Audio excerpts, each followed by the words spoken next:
Listen up. You're watching Money Talks, and you're listening to me because your life depends on it. Now, caution last week, as always, was a treat. You guys know it whether you want to admit it or not. I brought some new talent, or some old talent back. We saw some great things, interesting matches, top notch, as I always deliver. Right off the bat, we had brother versus brother, championship versus championship, turning into a draw where each title switched owners. Who else brings you that?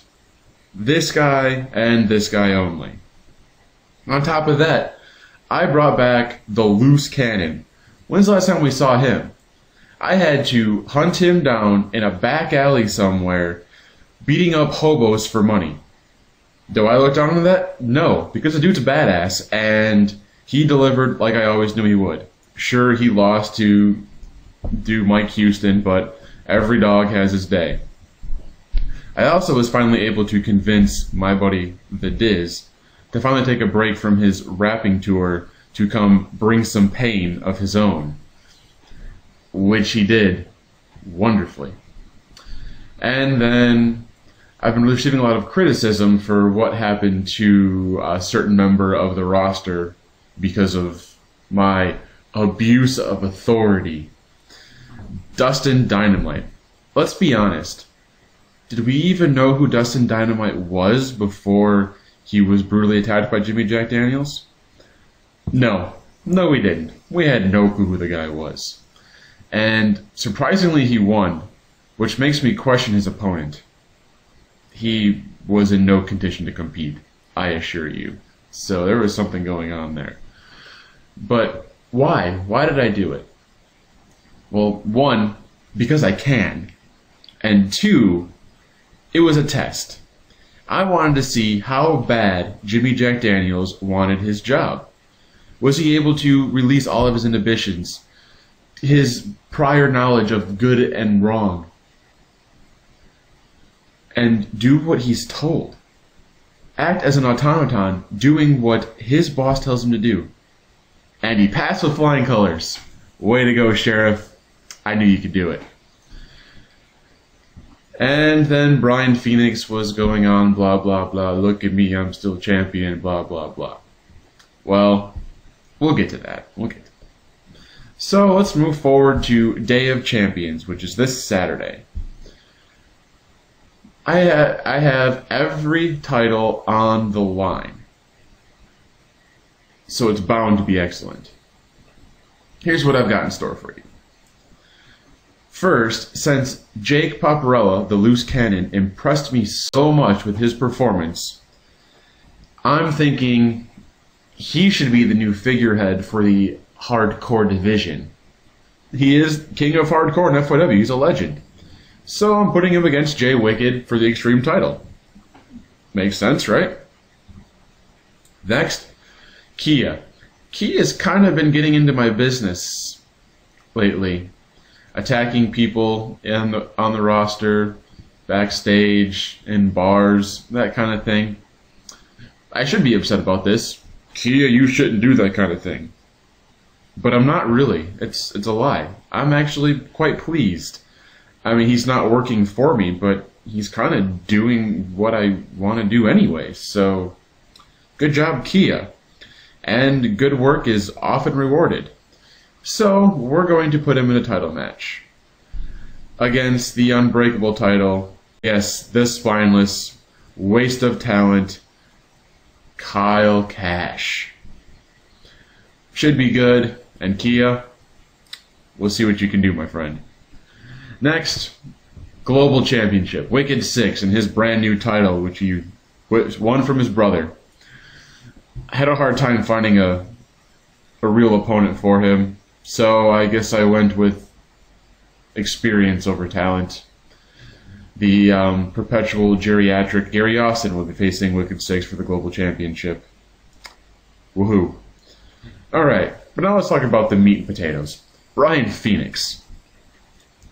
Brian Phoenix thinks that he's on top of the world. He's beaten me, well, he's beaten me twice. I had to bring him in on an emergency title match. He won. I didn't think he would, but he did. Okay. So then I put him in a title match on caution. He wins again. Alright. He's 2-0. Fine. But see, at the end of the day, Brian Phoenix, the house always wins. The law of averages say that you will lose eventually, and that time will be soon.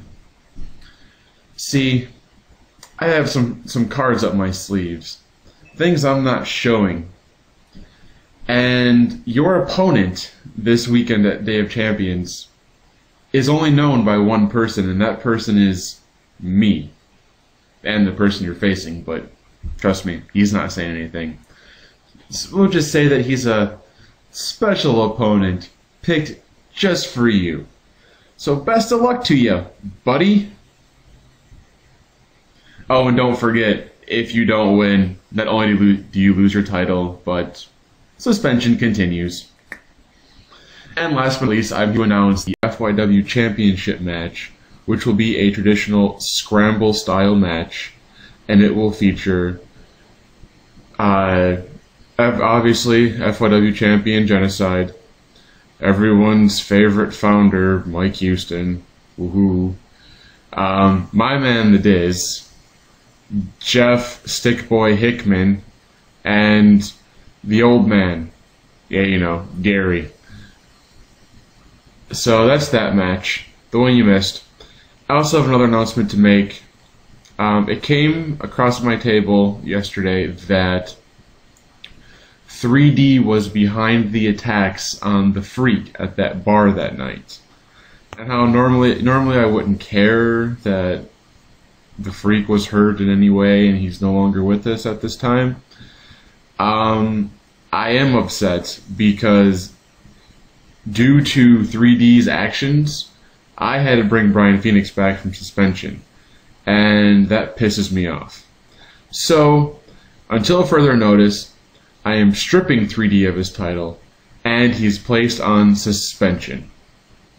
I don't really care if EOD likes this or not. My decision, my company, live with it.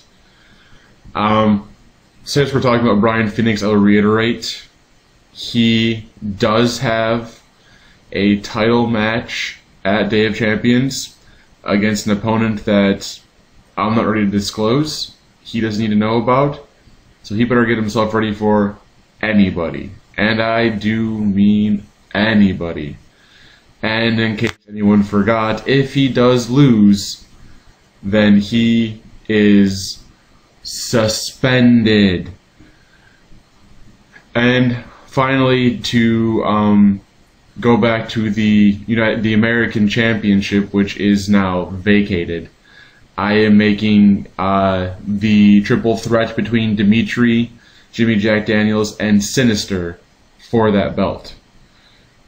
I figured that was the best way to do it. Didn't have to do a whole lot of fudging around with the card. There you go, another title match.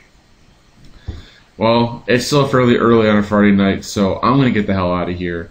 I'm sure I can find some chicks in some bikinis somewhere, probably pick up Vajesus on the way, and we're going to have ourselves the usual Friday night party. You guys go ahead and build your bonfires and cry about not having a job. Later.